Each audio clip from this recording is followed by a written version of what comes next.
Hello parents, सगळ्यांना गणेश चतुर्थीच्या हार्दिक शुभेच्छा। सगळ्यांकडे गणपती बाप्पाचं आगमन तर झालेलंच असेल। सो आज ठरवलं की डेली टिप्स देण्यापेक्षा आज बाळासाठी काहीतरी स्पेशल सांगावं। सो आज मी सांगणार आहे लहान बाळाला तुम्ही कोणते श्लोक शिकवू शकता।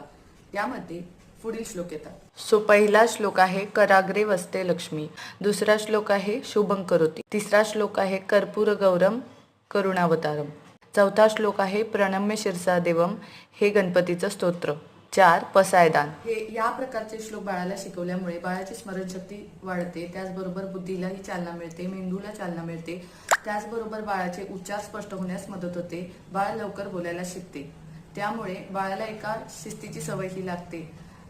तुमचं बाळ जर खूपच लहान असेल तर तुम्ही बाळाला शेजारी बसून देवाच्या समोर हे श्लोक बोलायला सुरुवात करू शकता।